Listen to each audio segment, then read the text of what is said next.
Welcome back. We're going to do a very interesting paper titled Establishment of the Church under the 70, and it is paper number 122D. The church was established under the 70, ordained by Christ, Luke 10:1-17. They were recorded by Hippolytus, assistant bishop of Lyon, and then bishop of Ostia Attica, the port city near Rome.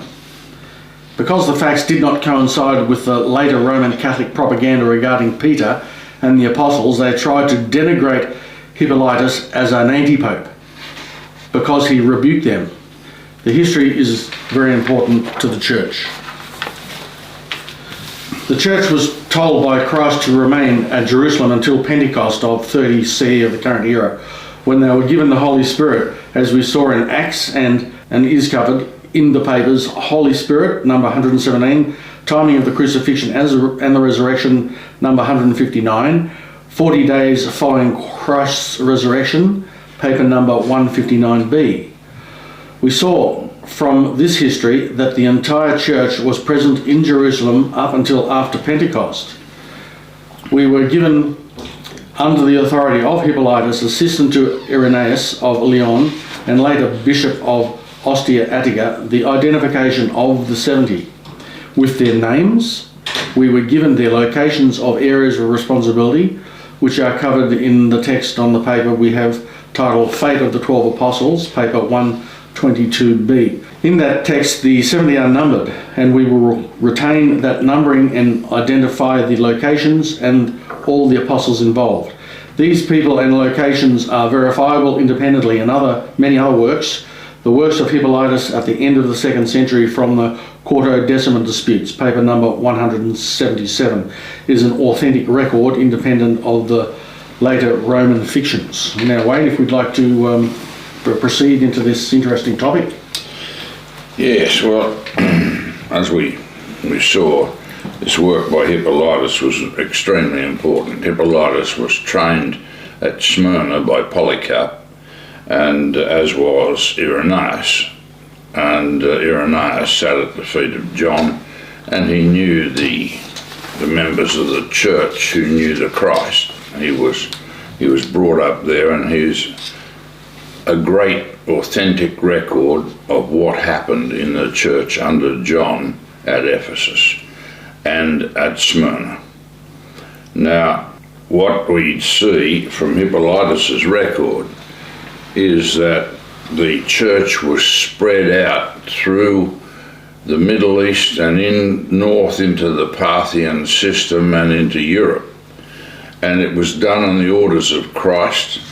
It wasn't done through Rome, and we'll see what the sequence was. Now, firstly, Peter preached the gospel in Pontus and Galatia and Cappadocia and in Britannia and Italy and Asia, and was afterwards crucified by Nero in Rome with his head downward, as he himself desired to suffer in that manner. Now, there's no evidence that Peter ever was in Rome. He may not have been killed in Rome at all. He was certainly killed by the Romans, the army, in Italy, and on the orders of Nero. But he may never have been in Rome, and he certainly was not Bishop of Rome. Now, these areas that Peter was in are identifiable as part of the ancient Parthian Empire from what is now Turkey and Mesopotamia, that is in Iraq. And it's important that we understand where the apostles went and where the church went, where the 70 went, because that identifies the areas that were settled from the original doctrines of the 1st century under Christ. And it's most important. Now, Peter's brother Andrew went with him, and he preached to the Scythians and the Thracians, and was crucified, suspended on an olive tree. When I say crucified, I mean impaled, because Christ was not crucified, he was storud. That is, he was killed on a storos, which is an upright stake. And you'll see that on the video and papers on the origins of the cross and its significance. So he was killed on an olive tree in Patrae, a town of Achaia, and there too he was buried. So Andrew was preaching to the Parthians and the Scythians in the north and to the Thracians to the west. This shows a division of area working in conjunction with Peter and the other apostles. Now, 3, John, again in Asia, was banished by Domitian, the king, to the Isle of Patmos, in which also he wrote his gospel and saw the apocalyptic vision, and in Trajan's time he fell asleep at Ephesus, where his remains were sought for but could not be found. John was also buried in the area at Ephesus where Miriam had been buried after he was given charge of her by the Christ at Calvary. James, his brother, when preaching in Judea, was cut off by the sword by Herod the Tetrarch and was buried there. Philip preached in Phrygia and was crucified in Hierapolis with his head downward at the time of Domitian and was buried there. Now here we see Philip preaching adjacent to Peter and as another division of the Parthian system at the time. Note that under Domitian he and John were persecuted. He was executed and John was exiled. 6. Bartholomew again preached to the Indians, to whom he also gave the gospel according to Matthew, and was killed with his head downward and was buried in Alanum, a town of the great Armenia. Now here we see that Bartholomew went to Upper Parthia, seemingly being replaced by or aided by Matthew from Jerusalem, and then like Thomas went east from Parthia and Persia into Bactria and its surrounds, and then India. I've made that addition to Hippolytus' comments. 7. Matthew wrote the gospel in the Hebrew tongue and published it at Jerusalem and fell asleep at Heres, a town of Parthia. 8. And Thomas preached to the Parthians, Medes, Persians, Arcanians, Bactrians, and Magians, and was thrust through in the 4 members of his body by pine spears and at Calamine, the city of India, and was buried there. 9. And James, the son of Alphaeus, when preaching to Jerusalem, was stoned to death by the Jews and was buried there beside the temple. 10. Jude, who was also called Lebbaeus, preached to the people at Edessa and to all Mesopotamia, and fell asleep at Berytus and was buried there. 11. Simon the Zealot, the son of Clopas, who was also called Jude, became bishop of Jerusalem after James the Just, and fell asleep and was buried there at the age of 120 years. This is the exact age of Moses when he died. Right, yeah. James, the brother of Christ, was martyred in Judea in 63 CE at the end of the 69 weeks of years of Daniel 9:25, and succeeded by Clopas, sometimes called Cleopas, and immediately afterwards by Clopas' son Simon, who then took the church to Pella, where it was safe from the destruction in Jerusalem in 70 CE. And the church later returned to Jerusalem and spread also in the Middle East. We today are faced with forgeries in Daniel 9:25 in the King James Version. Do not be deceived by that work. And if these people had the King James Version, they wouldn't have been saved. They would have remained in Jerusalem and died, because they wouldn't have understood that James, the second anointed one, was killed at the end of the 69 weeks of years. That is most important, that we understand that. And you have to understand that the King James Version of the Bible is a Trinitarian rag produced in the Reformation by the Elsevier brothers, and it is not an authentic text of the Bible. It contains too many forgeries, and we've written on that in the commentaries. 12. Matthias was one of the 70. He was numbered along with the 11 apostles and preached in Jerusalem and fell asleep and was buried there.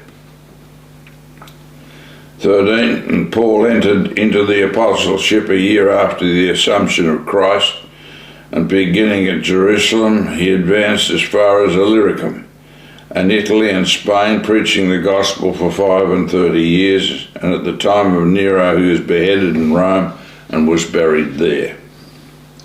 So note that Paul went to Rome after he was called, which was a year after Pentecost in 30 CE, in 31 CE. He was called and sent into the north and established the churches in Asia Minor, and then went across to Rome and on into Spain. We will deal with this later, and over the reign of Claudius to the ascension of Nero. These movements of the apostles are important in understanding what was done in the first century immediately after the death of Christ and the placement of the church. Now, we listed the original 12 apostles, and they are Simon, named Peter or Cephas; 2, Andrew his brother; 3, James; 4, John; 5, Philip; 6, Bartholomew; 7, Matthew; 8, Thomas; 9, James son of Alphaeus; 10, Simon the Zealot son of Clopas and the cousin of Christ; 11, Judas, brother of James, named Thaddeus; and 12, Judas Iscariot the traitor. Judas was replaced by Matthias, determined by lot, in Acts 1:26. Thaddeus is Matthew 10:1-4, Mark 3:13-19. B, Judas, brother of James, is the corresponding name in Luke's Gospel, Luke 6:12-16. Thaddeus is the Greek rendering of the Aramaic Thaddeus, which occurs in the text in Matthew and Mark and does not appear in the text of Luke. It's taken as a rendering for Judas, the brother of James. There is no deviation of the persons in the text except for the order in which they are listed. The location of these ministries show that the mission of the majority of the apostles here and in the Septuagint below extend from Judea and Gaza south to Egypt and Africa and north to the Parthians, where the Israelites were scattered after their captivity in 722 BCE, north of the Araxes, and into Scythia and beyond into India.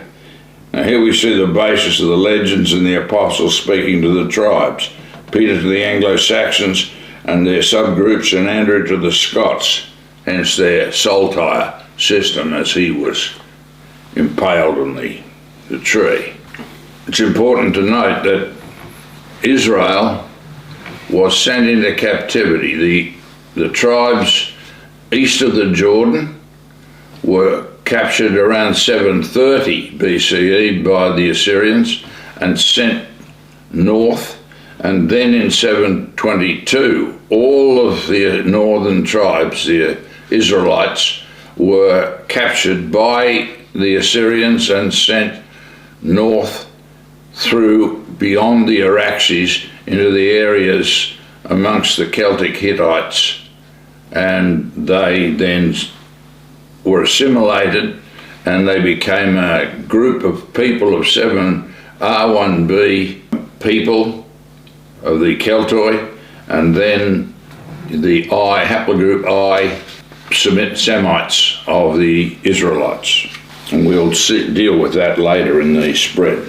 Now, after Philip had baptized the steward of Candace, queen of the Ethiopians, the steward went home and established the Abyssinian church, which spread throughout the region from Axum. It spread south to the Yemen and into Saba or Sheba among the Sabaeans in the 4th century. Archbishop Muses of Abyssinia took the Sabbath faith to China via India. And see also general distribution of the Sabbath-keeping churches, number 122. So we see here below that the church was established among the 70 all over Anatolia and the Levant, from Syria into Mesopotamia and into Arabia. And Christianity spread throughout Arabia and among the Jews who became Christians, and Arabs also became Jews. By 470 CE, Arabic had been developed from Eastern Aramaic, and the Bible was made available in Arabic with some texts carved in stone and now on display. So they were carved on marble, and they've dug some of them up, and they're on display in Arabia in Arabic. And this went on then for the 100 years, and then there was a birth in 570 of the prophet Qasim ibn Abdullah ibn Abdul Muttalib. He was born there, and then 10 years later, in 590 CE, the Holy Roman Empire was declared by Gregory I at Rome. In 608 to 9 CE, Qasim had married a Jewish Christian named Khadijah. He was worked for the family. He embraced Christianity, and her uncle taught him the scriptures. And in 611, he began to teach the Sabbatarian faith to the pagan Hubal worshippers of Becca that practiced child sacrifice to Hubal. That is the equivalent of Baal, Moloch, in the biblical texts. Hubal is merely a restatement of Baal, the Baal. And see the introduction to the commentary on the Quran, Q001, and the summary of the commentary on the Quran, or the Quran at QS. Those are important texts in understanding what happened in the Middle East and the formation.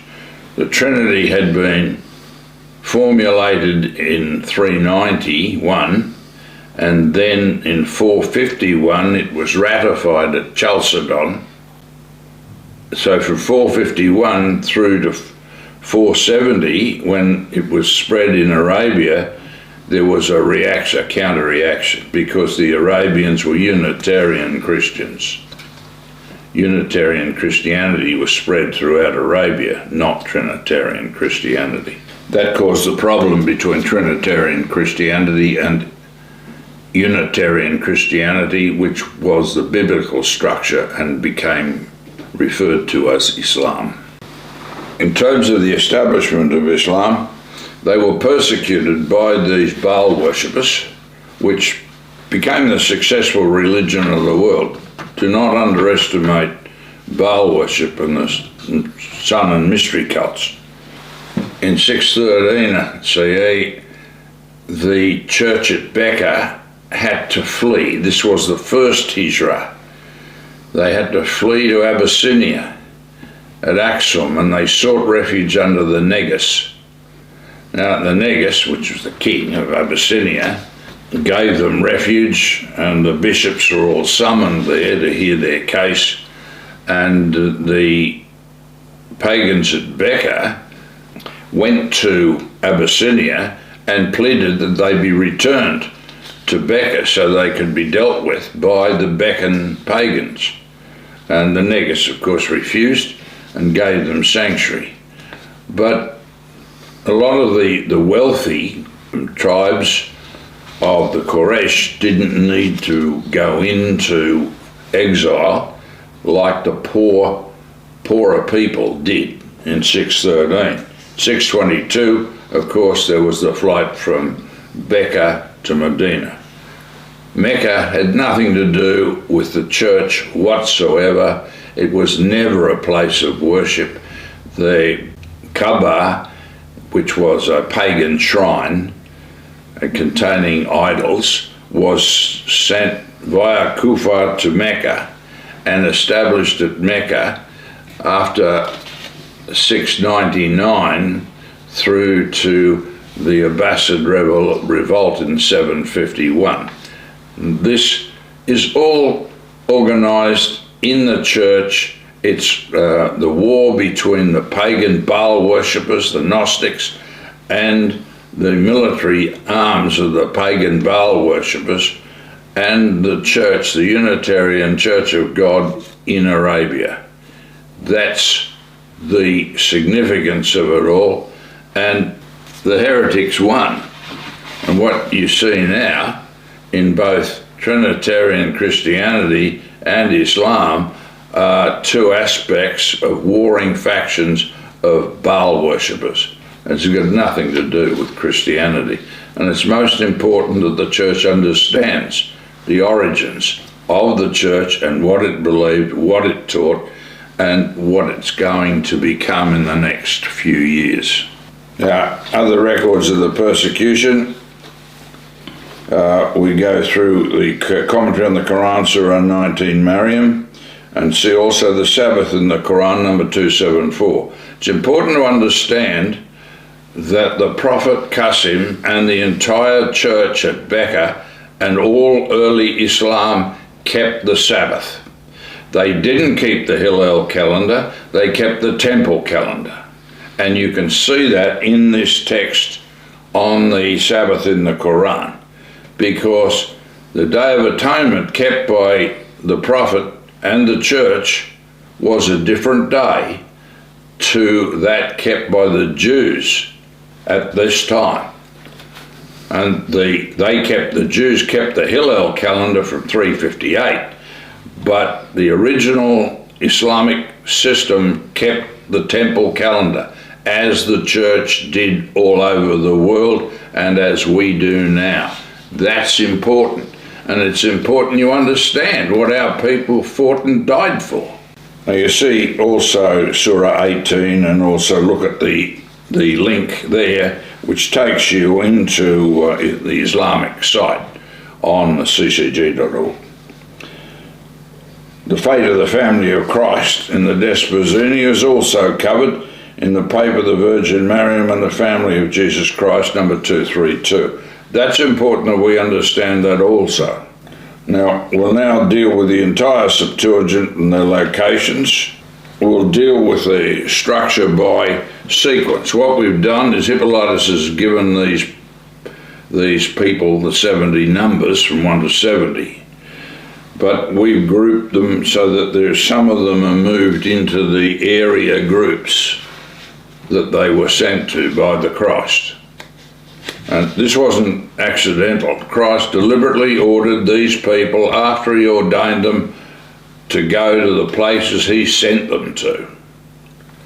And this wasn't by accident, had nothing to do with the establishment of the church anywhere else.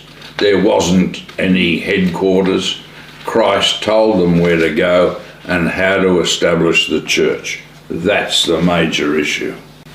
Well, I noticed too, Wade, after those introduction sections, it goes then, as you say, more explicitly into the Holy Land of Judea, Galilee, surrounding lands from Syria and onward, and it does list by number, not necessarily in numerical order, the apostles, or the 70 that were at that location and actually what they did. Mm. And that is all listed here as well, isn't it? Yes.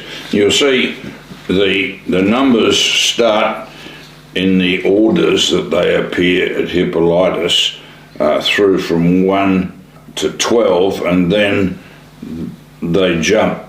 And we'll deal with the one.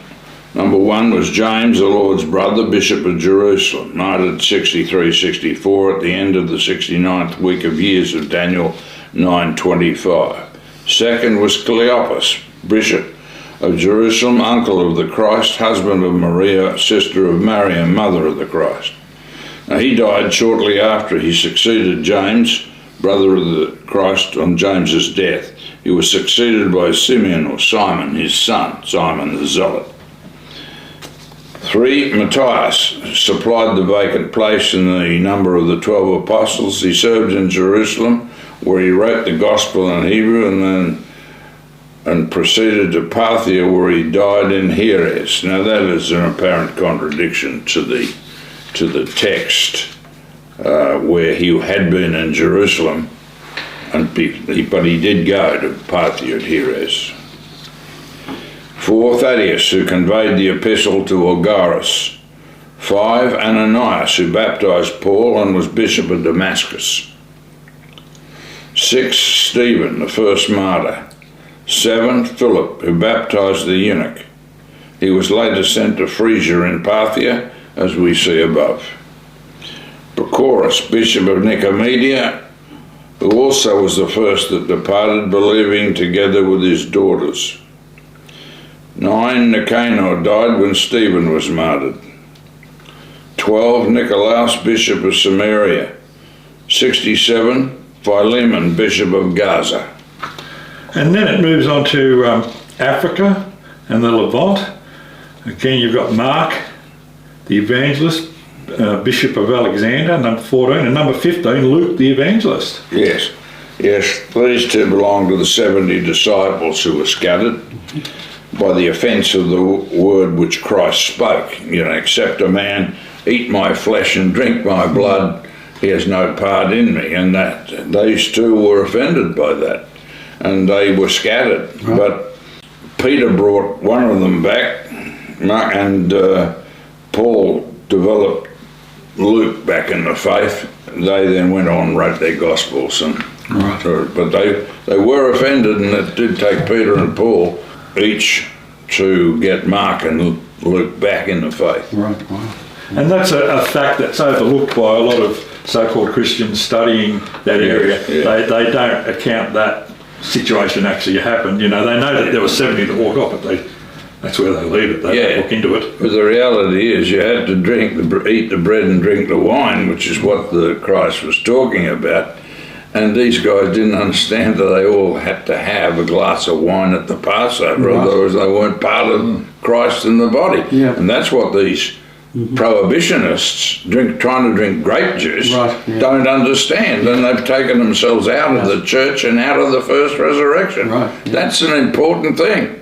If you don't take a glass of wine at the Passover, you're not in the first resurrection. It's that serious. And if you don't keep the Passover on the correct day, you're not there either. That's right. Yes. All right, now it expands among the Greeks and the Anatolians and the Phoenician trading areas. It's very interesting. And number 16, Silas, bishop of Corinth. 17, Silvanus, bishop of Thessalonica. 19, Epiphanes, bishop of Carthage, area of Tunis and Algeria. Epiphanes was the first bishop of Carthage, but the Roman Church did all they could to conceal the church history there for their own purposes in Sicily and Iberia and there, those realms. Apparently this was to limit the Christian influence, as Tertullian was written then. He refers to the British Church as long established by then, in 202 to 203. Tertullian was writing around 200, written that the British Church was established long before then. Right. And these, they were trying to develop, the Trinitarian Church later was trying to develop some development from these early North African bishops. So they claimed that Perpetua and Felicitas, who died in 202, 203, were martyred as their people. And it wasn't that way at all. And this Epaenetus had been established long before then. He was ordained by Christ, or the part of the 70, and sent out and established the church in Tunisia and Algeria after the death of the Christ. And the church continued on from then, but they didn't want to associate the things that were happening in the teachings of North Africa, so they had to claim that it didn't start until 202, 203. Right, delayed it, okay. Yeah. Very tricky. And Tertullian was succeeded by Cyprian in 248, and the persecution of the Christians resumed under the Emperor Decius in 250, right through that area. Andronicus, bishop of Pannonia, was number 20. Pannonia was a province of the Roman Empire bounded north and east by the Danube, way north, out of Africa into Europe. Mm-hmm. They established Pannonia, the Danube, and that area was coterminous westward with Noricum and Upper Italy, and southward with Dalmatia and Upper Moesia. And we'll talk about the Dalmatians. The tribe of the Heruli later we'll talk about how the tribes moved after the fall of the Parthian Empire, but we'll get to that. Right. Yeah. In 21, Amplius, Bishop of Odyssus, is a major city of Macedonia in the north. 22, Urban, Bishop of Macedonia, whom Romans 16:8-9 refers. He was Bishop of Macedonia, that is outside of the city. He and Amplius were appointed bishops by the Apostle Andrew, brother of Peter. Amplius was put to death by pagans and Urban by pagans and Jews. 23. Stachys, Bishop of Byzantium, called beloved friend by Paul, Romans 16:9-11. So the area was reportedly referred to by Andrew as Constantinople. Stachys built the church at Agaropolis in Byzantium. He gathered over 2,000 Christians under instruction, and he served from 38 to 54 CE. So these people, Christ is dead in 30, they're given their instructions, and so these people go straight to the areas in around, this is up into Macedonia and the northern areas after the death of Christ, within 10 years of Christ's death. 24, Barnabas, Bishop of Heraclea in Asia Minor, and he was allegedly followed by 28, Apelles, Bishop of Smyrna, and the Smyrna school trained Polycarp, Polycrates, Irenaeus of Lyon, and Hippolytus of Lyon, and Ostia Antica. Paul says Apelles was approved of Christ from Romans 16:10. His fidelity stood the test, and he brought multitudes to the faith before he died. Now note that Hippolytus says he was Bishop of Smyrna and established the church there, and makes no mention of the church at Heraclea in place of Barnabas. Remember, these people are teaching the original church doctrines of the first century under Christ. All these areas, nothing to do with the Orthodox Trinitarians, nothing to do with the Roman Trinitarians. They didn't exist. Their system didn't exist in the first century. All of these people were being persecuted by the Jews, and the Jewish modern calendar system didn't exist, and the Jews were playing around until 70 CE, and they were all killed in Jerusalem, and the temple was destroyed, and they were dispersed by 135. So there was no Jew in Jerusalem in 135. They were not keeping the Hillel calendar. None of these people kept the Hillel calendar or the postponements or anything else. They kept the temple calendar exactly as the temple had been keeping it for 1,000 odd years. And the church, we have kept the temple calendar for 3,000 years at least, from the time the law was given to Moses. So it's at least 3,300 years from the time the law was given to Moses. It was kept by Israel and kept by the church and spread throughout the world, and we've kept it faithfully under pain of death for that 2,000 years.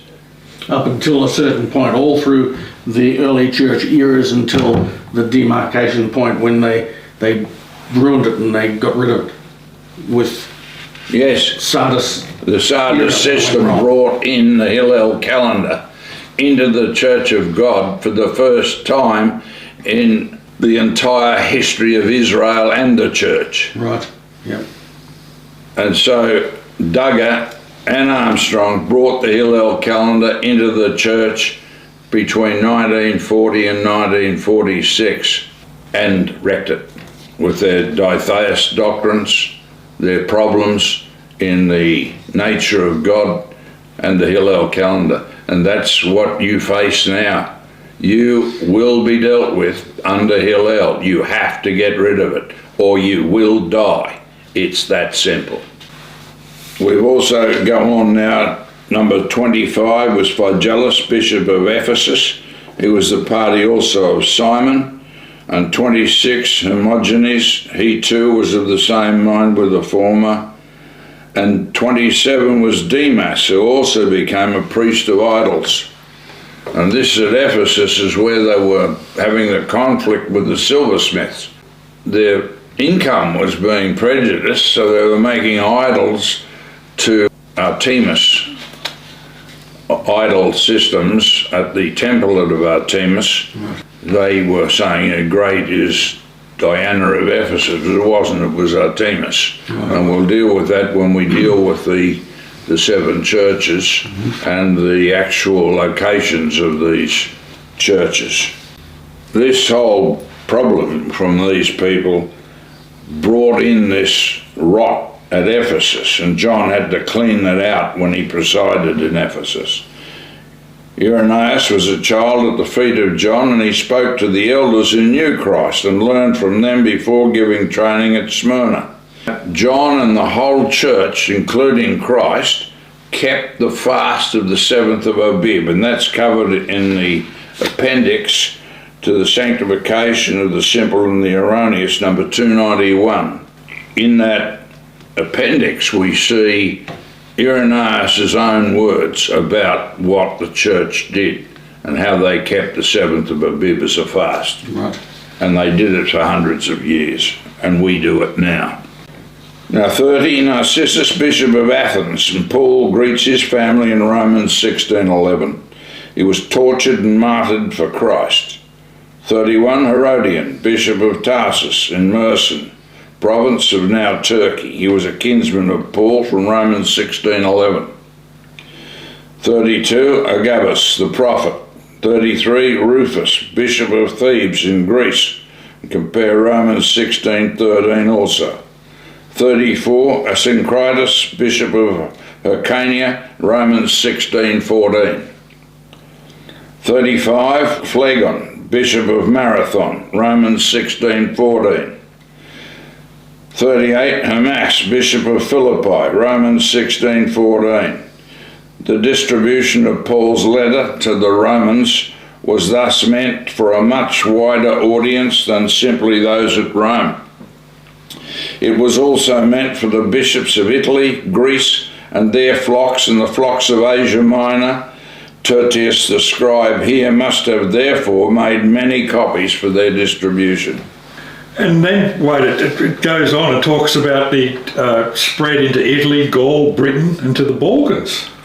Yes, it's all pervasive, isn't it? You've got, at 13, we saw Barnabas became the Bishop of Milan. Now that's northern Italy, right? and 37, Petrobulus was Bishop of Puteoli from Romans 16:14. And Puteoli was a city of Naples. Naples, right. So you had all sorts of things where Pompeii was a city all surrounding the area. So the area of Naples just wasn't a city, it was a region. Right. And the Chryses, or Crescens, was the Bishop of Chalcedon in Gaul. Now Chalcedon was another name for Carthage and may have originated from there. Irenaeus later became Bishop of Lyon in Gaul. Right. Aristobulus became Bishop of Britain. This is very important. Christ ordained Aristobulus along with Linus, who was Prince of Britain. Right. And Aristobulus took his family and left them there with Linus in Rome. And that's why you see Paul, when his letter to the Romans says, greet the family of Aristobulus. Because the family of Aristobulus were in Rome, but he didn't include Aristobulus because Aristobulus wasn't there, he was in Britain. Right, yeah. What had happened then was that Linus's uncle, Arviragus, had been captured. And we'll deal with this whole history in the origin of the church in Britain. Right, great. But that's important that it was Arviragus that gave the 12 hides of land at Glastonbury to the church because he was the king of the Silurians and his region was through that area from Glastonbury in Gloucester and through into Wales, he was related to the Christ by his wife's grandfather. His wife was the daughter of Bran and Anna was the daughter of Joseph of Arimathea. Right. And so they came to Arviragus and asked for the land, and he gave it, and then Aristobulus was sent to Britain to establish the church in Britain. Right. This was within 10 years of Christ's death. So, there was no messing around. No, they moved fast. Right, and Arviragus and Caradoc, Right. who was the father of Linus. Right.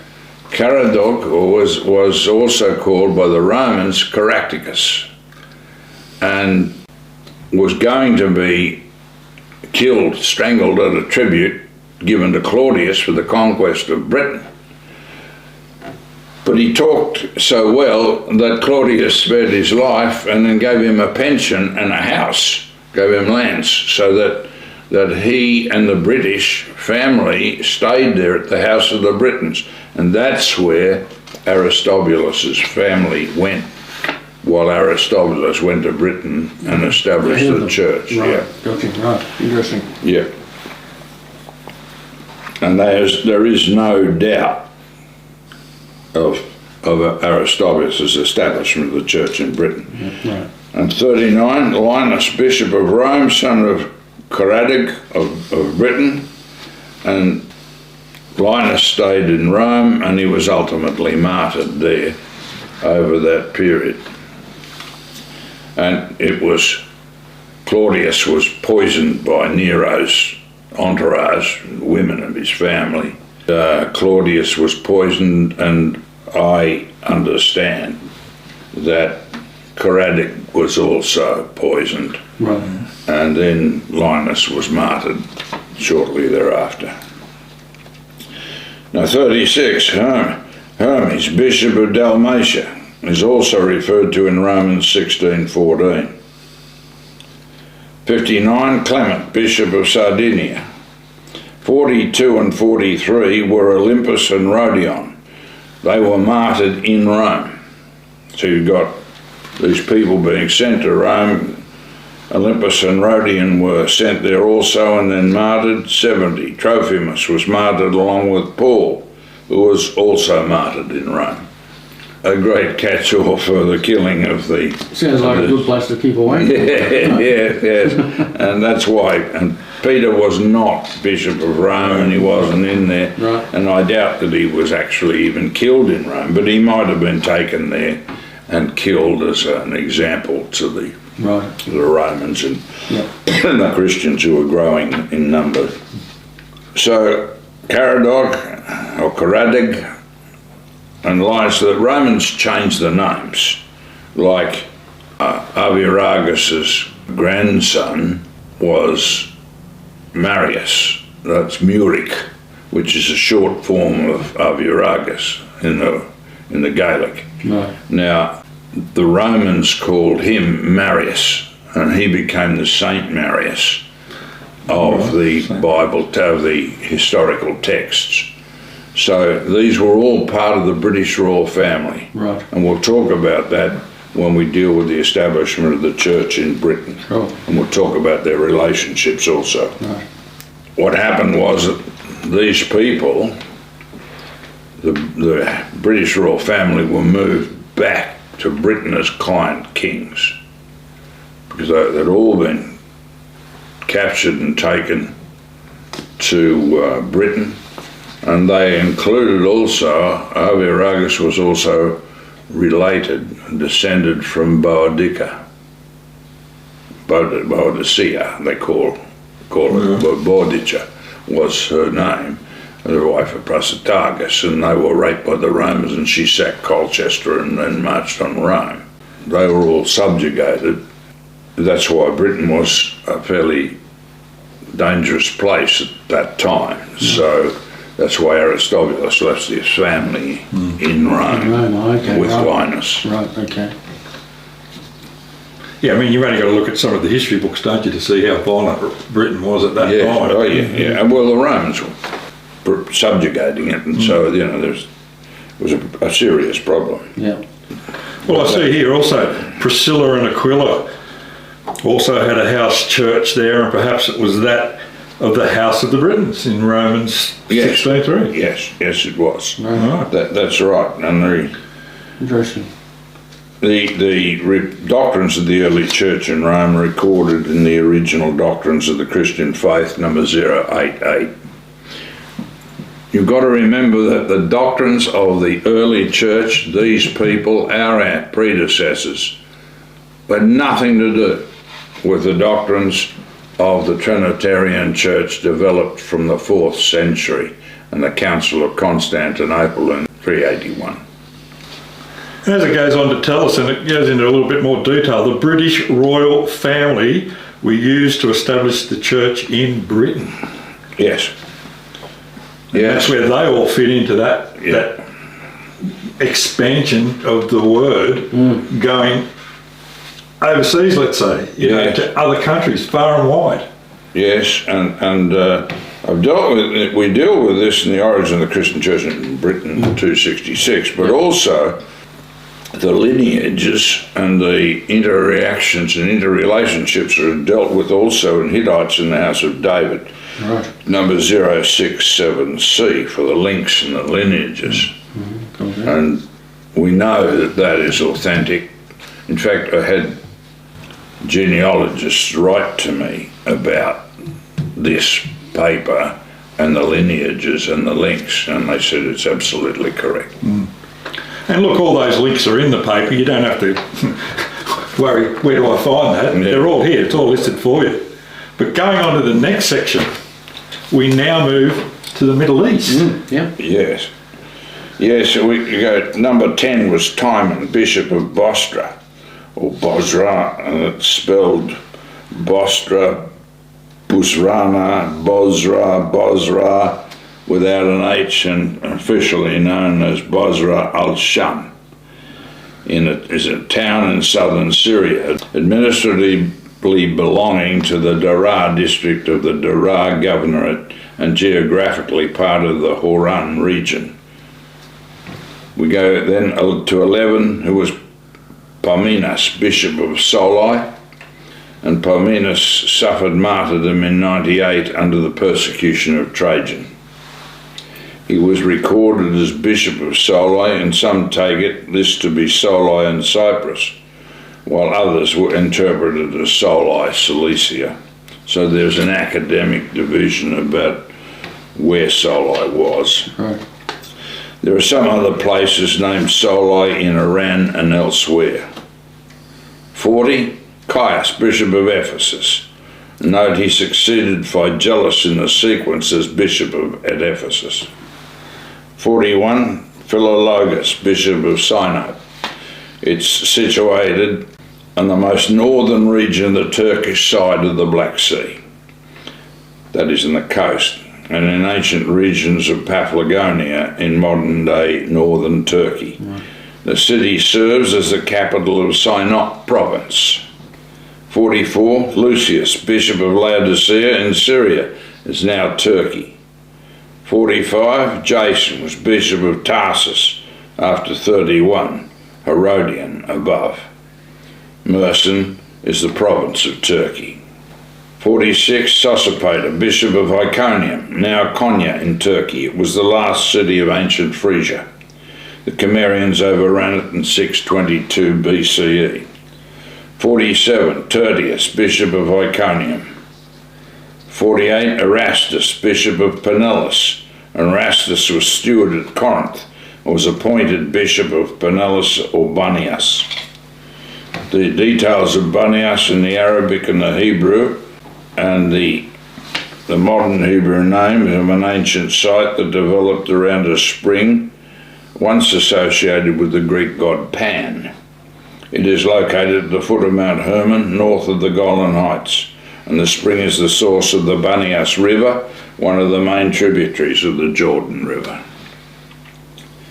50. Apollo, Bishop of Caesarea, and the city is located in north-central Israel. 51. Cephas, the details of Cephas were removed, leaving a lacuna in the text. Cephas, or Peter, went to Antioch and was recorded as appointing 3 successive bishops there, so he couldn't have been in Rome. No. He was also bishop to the Hebrews, as we saw above in their locations in Pontus and Galatia, Cappadocia and Britannia and Italy later, and Asia. He was afterwards killed by Nero, allegedly in Rome, but we don't know, with his head downward, as he himself has decided to suffer in that manner, and it's probable the event took place on his later mission to Italy, as we see above. Well, then also, wait, it then even moves on further. So you've got Anatolia, the Levant, Thrace, and the Balkans coming in as well. Yes.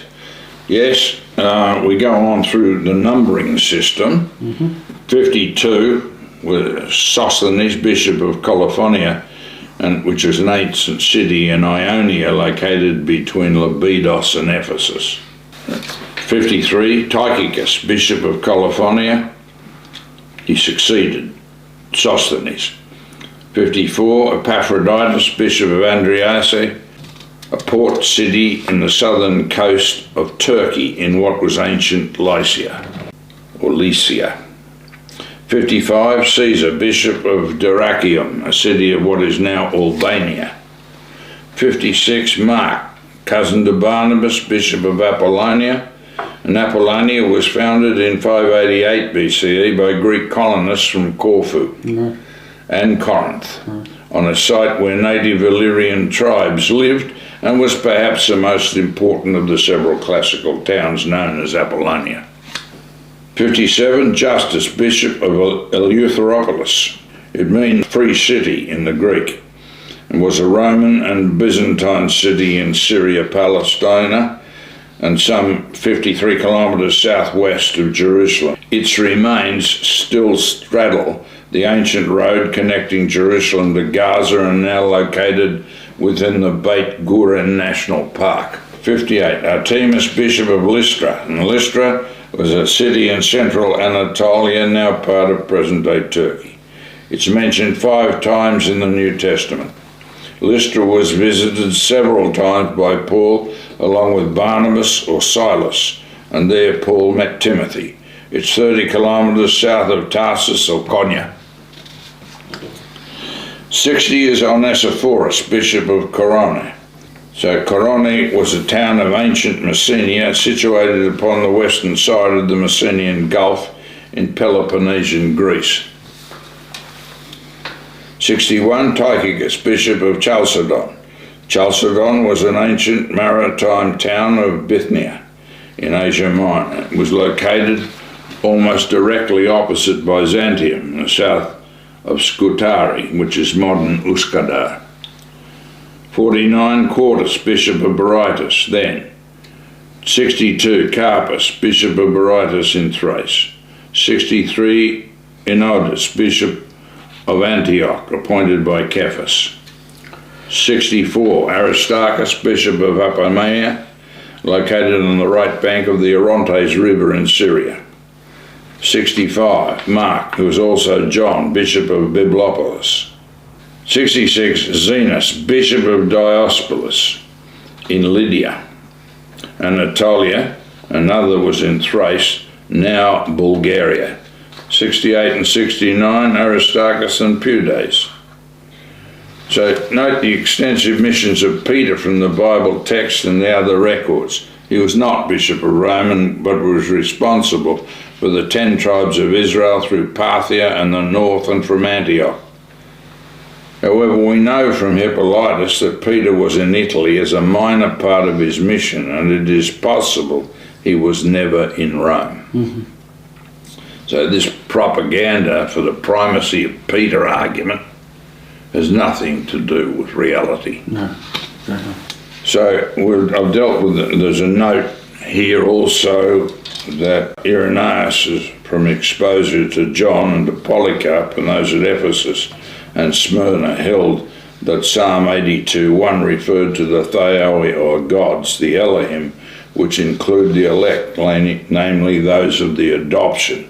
You see that in Against Heresies, Book 3, Chapter 6, Anti-Nicene Fathers, Vol 1, page 419. See also the deity of Christ, number 147. And then also, when it goes on, you have an Appendix A. It goes on to talk about things that sort of worked into the 2nd century.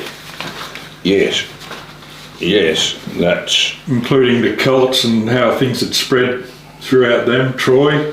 Yes, this is the most important historical text. The understanding of where the Parthian horde went is important to understanding what happened to ancient Israel. And that is most important. And a lot of effort has been put in to stop or stamp out any idea that the Israelites are in Western Europe and have spread from there around the world. What happened was that the Parthian Empire was established. It was down at the part of, and at one stage it included part of Israel, but it went north all the way through what is now Syria and Iraq, right through to the Black Sea, and it went east around and included parts of Persia. It was a very significant empire, and it resisted the Romans. Right. And also the Persians. Now, that included all of the 10 tribes of Israel in that Parthian Empire, and that was where Peter went to the different tribes. Right, yeah. They included a surprising number of nations. What happened was that the Romans, in the 2nd century, the Romans had been attacking them and attacked them, and they were weakened by the Romans. And immediately after the Romans pulled off, the Persians attacked them, the Elamitic forces. So what they did, they decided to move, and the entire horde packed up under Odin, who was judge of the horde, Right. and its groups, and moved northwest into Europe, Right. following the Keltoi, of which they were part. Right. Through the Caucasus or over through Constantinople into Europe. Yes, Up that way. yeah, across around the north, Yeah. right through Europe, and they moved into the northwest. They occupied what is Frisia, Jutland, named from the Jutes, Right. who were one of the tribes of the horde, the Saxons in Saxony, and the Anglo-Saxons were part of that organisation, and they moved across into Britain. All this is occurring in the end of the 4th century, beginning of the 5th century. Right. It's good to have a date stamp, yeah. Yeah, and you ended up with the Jutes going into Britain, and they had contact with Britain because the Danites had moved into Britin after Solomon had established the ships of Tarshish. The Danite naval system that was established under that Solomon's naval organisation moved into Ireland and into Britain. Those movements were important, and their DNA, we have established now, without doubt, is haplogroup I, Isles. Right. Now, the Anglo-Saxons brought with them, they were basically R1b Celts, but they had between 30 and 40% haplogroup I AS, which stands for Anglo-Saxon. Right, yeah. So they had 8 different subgroups of this haplogroup IAS, Semitic DNA. So they brought those over with them under the Horde. Right. The Anglo-Saxons broke apart, and the southern tribes of the Anglo-Saxon Horde moved into, they were the Lombards. Right. And they moved into northern Italy. But they were part of the Anglo-Saxon Right, northern groups. Italy, southern France area. Yes, Right. yes. Yeah, I'm with it, yep.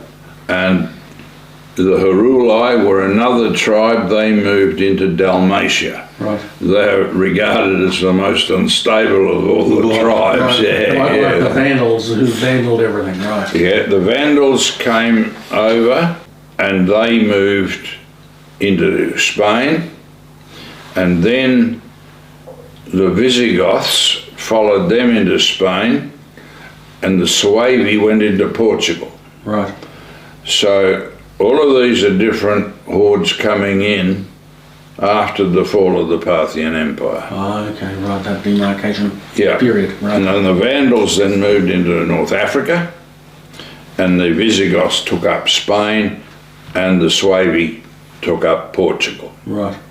So they were different tribes moving in as a result of this movement of the Parthian Horde. Right. Most important to understand the history of Western Europe. The Franks then came in after them. The structure then was the reorganisation of Europe in part, but the Franks came in and they occupied what is now France, named from the Franks. And we'll now see this rounded up where unifying structure saw the wars between the Unitarian Trinitarian wars, which we'll deal with in number 268, which followed the Quartodeciman disputes, and we'll deal with that warlike period when we discuss the Unitarian Trinitarian wars. But this leads us now into the development of the church in Britain and the integration of the tribes in Britain.